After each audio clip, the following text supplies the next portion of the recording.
Welcome guys to my review of this game, some silly game called Fallout New Vegas. Before we get into that, if you could, it would be so great if you smash that like button and even subscribe. That would definitely help me out a ton. If you'd like to support the channel even further, you can definitely check out the link in the description down below, and there is some information on how you can further support the channel. And let's dive into this review of Fallout New Vegas. So Fallout New Vegas was released on October 19th, 2010, and the game went into development for 18 months, which I find it like that little detail to be very shocking. This game has so much in it that I feel like it should have took way longer than that. Obsidian and Bethesda knew that the game would not be a direct traditional sequel from Fallout 3, so it was referred to as Fallout 3.5, and even at one point the title of it was going to be called Fallout Sin City, but the name was later changed to Fallout New Vegas. I'm guessing because of that movie Sin City. That's just a guess. I don't really know if that's the truth. But the developers saw the project as kind of like Grand Theft Auto's Vice City and San Andreas. So not a numbered entry, just basically a full game in its own right that revolves around the same universe, I guess you would say, within the same universe. So this game really appealed to me because I love games like Star Wars Knights of the Old Republic or KOTOR, where the decisions that you make affect your companions and they also affect the outcome of the game. And I basically can play games like that the rest of my life. So this game was really appealing to me in that fact that I had heard that the game was like that, and even some of the same developers that helped make Star Wars or helped make KOTOR did this game as well, so which is Obsidian. So you have a number of companions you can get in this game. You have Cass. NCR? Are you out of your fucking mind? That'd take years. And with the war with the Legion, no way they're gonna waste time running up the Crimson Caravan or the Van Graffs. Alright.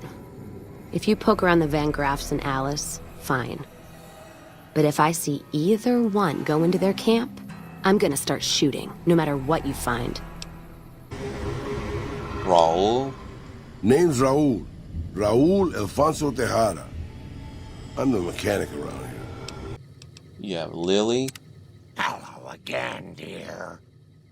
You have Rex the dog.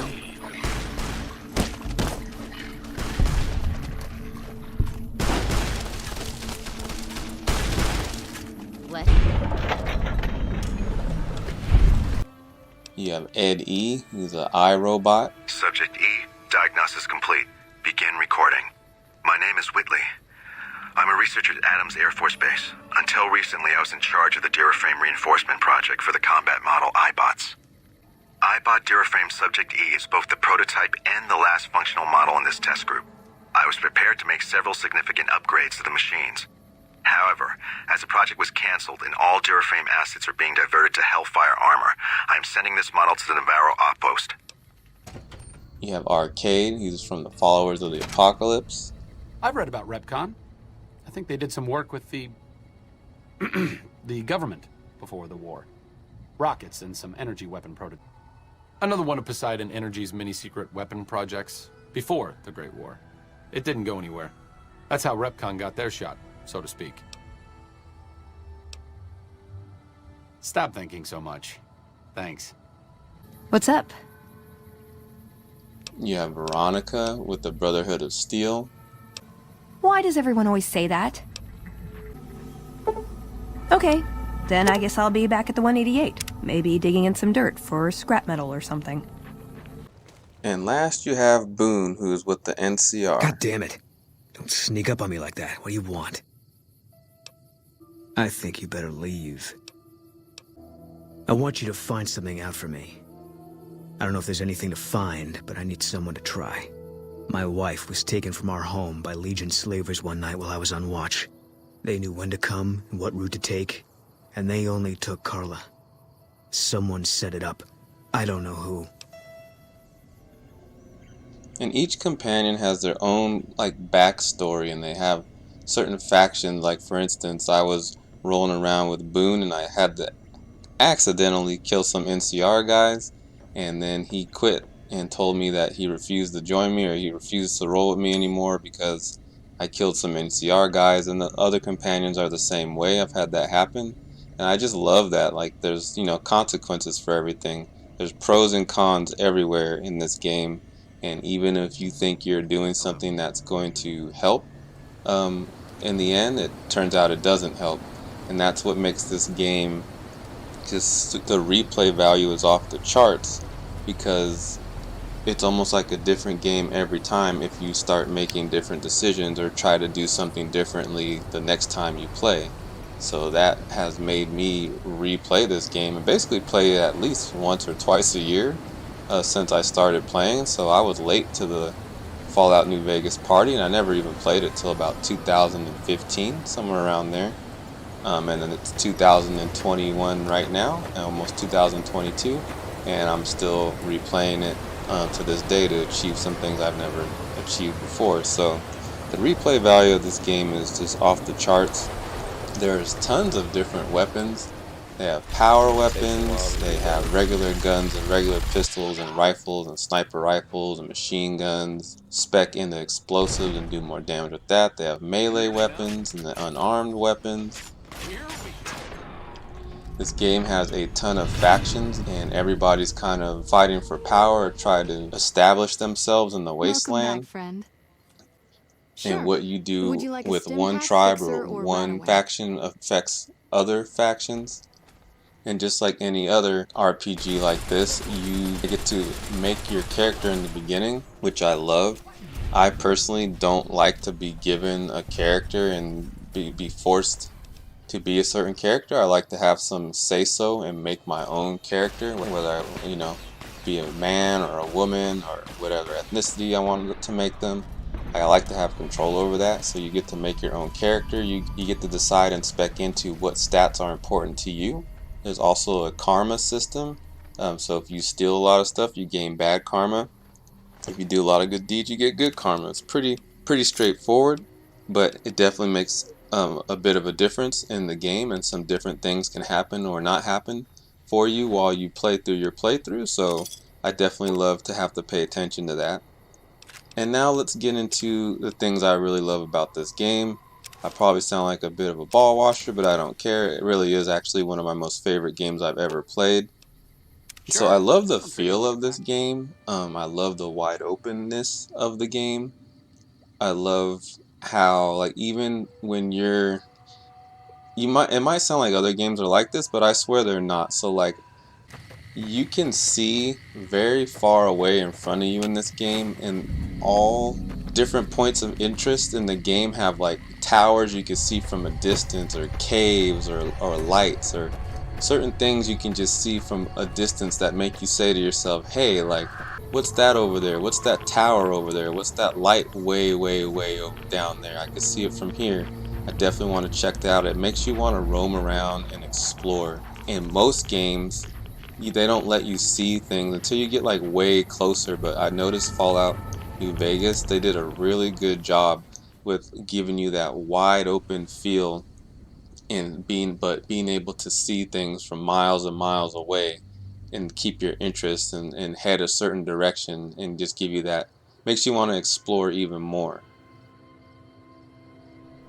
I also think they do a really good job with the music. The music fits the environment perfectly.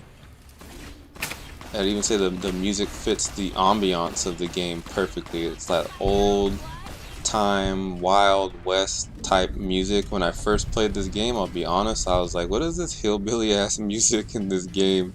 But as time went on, I really got into the game, and it really kind of immerses you into the, like I said, the ambiance of the game. And I think they did an absolutely perfect, perfect job um, doing that. It's something that's probably overlooked, I would think, but I definitely appreciated that in this game. So I had never played a Fallout game before. I had no idea about the story of Fallout or anything like that, and I really appreciated that. Just after maybe playing a few hours, you get a sense that this game has its own history and its own lore, and trying to put the pieces together was really fun to try to get an understanding of the history behind all this. And you can tell that like it's really in depth because other characters even reference each other in the game, or they know each other. You'll meet someone way on one end of the map and they reference they had, you know, a buddy or a brother, and then you go to one other end of the map or some city far away and you find out, oh, they're part of the same group, and that guy mentioned her before. That guy I met, you know, way down in Prim mentioned these people way over here. And I just loved putting all that together for the first time and being immersed in the game that way. It was very fun, and it still is, even though I know a lot more now. It's still fun. And one of the main things that I really appreciate is the replay value of this game. That's the fun part for me. So like me personally, I've been trying to join the followers and make sure that by the time I beat the game, their message and their values are what spreads through the wasteland. And I haven't even been able to do that yet. I always make the wrong choice. I've joined Legion, I've joined Mr. House, I've joined NCR, which you would think, you know, they'd be the right people, and it doesn't quite work out. So it's just been fun to me to see all the different scenarios and help or not help certain people and see how it goes. And that's been the fun part for me, and basically the story and basically the game has been almost a completely different game for me every time, because I do different things in different orders, make different decisions. Even like for instance, I killed Caesar pretty fast in my playthrough. I think I was like level 19, and by that time I had killed Caesar, and I'd never done that before. I always wait till like the very end of me playing when I'm way higher level to kill Caesar, and the game is still going on, and people are like, oh, even though Caesar's dead, we still have work to do. And it's just been like, wow, like that's crazy. I just never even thought of that. I always figured kind of the game would be over by then, but it's not. There's a whole nother game to kind of be played with different scenarios if you kill Caesar early. So that's just one example of many, but I just love the replay value of this game, and for me and what I like, it's a perfect video game. So that's my review of Fallout New Vegas. If you feel like I left something out, definitely say so in the comments, and maybe even tell me what you like about Fallout New Vegas, or something that you think is a very key point that I might have left out. And I definitely appreciate you guys checking out this video and your support, and I'll check you guys next time. Peace out.